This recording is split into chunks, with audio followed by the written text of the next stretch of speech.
Et quand Manguele posa la couronne sur sa tête, un esprit le posséda. Et il tomba. On raconte qu'il existait une couronne maudite, une couronne royale qui ne donnait pas la gloire, mais qui dévorait l'esprit. Le roi Shinarambo, épuisé par les batailles des esprits et celles des hommes, voulut déposer la couronne royale. L'un de ses plus farouches opposants, Manguele, un taximan fidèle à son poste, lui dit « Tu n'as jamais été digne. Si tu abandonnes, je prendrai ta place. » Le roi baissa la tête. Mais Manguele continua. « Si tu donnes ta couronne, ce royaume sera le paradis sur terre, et cela sans toi. » Shinarambo tendit lentement la couronne à Manguele, puis il lui dit « Écoute-moi bien. Porter cette couronne, ce n'est pas un honneur, c'est un poids. Car cette couronne ne brille pas seulement de gloire, elle brûle aussi de malédiction. Car si tu n'es pas digne, alors les esprits que j'ai emprisonnés se libéreront.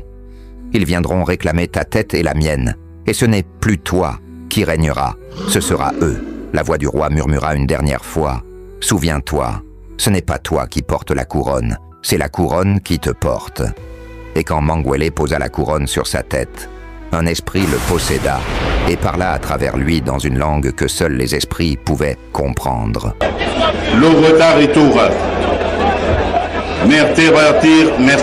Ce qui signifie que les esprits de destruction se libèrent. Même le roi ne comprit pas et il tomba. Dans sa première année de règne, Manguele oublia le poids de la couronne. Il oublia que c'était un fardeau sacré. Au lieu de veiller sur elle, il se contenta des privilèges, des plaisirs, des voyages. Et plus de 666 333 esprits se libérèrent.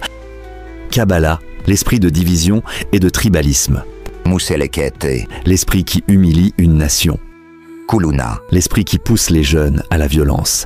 Protasmos, l'esprit des fausses promesses. Tumulimbe, l'esprit du détournement qui vole l'or et l'argent du peuple. Osasuna, l'esprit qui fait grimper le prix des aliments. Kabwabwa, l'esprit qui pousse les dirigeants à trop parler jusqu'à se contredire, comme le roi lui-même et Tombala le noble. Djamba, l'esprit de servir par sentiment. Kalundi, Mawele, Samga, Obongi, Likambo, Mokoka, Kabula. Nzembo, l'esprit de la flatterie qui chante des louanges mais vend son âme aux rivaux. Chibila, Hadithi, l'esprit des paroles vaines. Et bien d'autres. 666 333 esprits en tout. Si tu connais le nom d'un esprit, écris-le en commentaire. Mais aujourd'hui, cette justice que j'ai servie avec tant d'amour m'a tout arraché, mon honneur, ma crédibilité.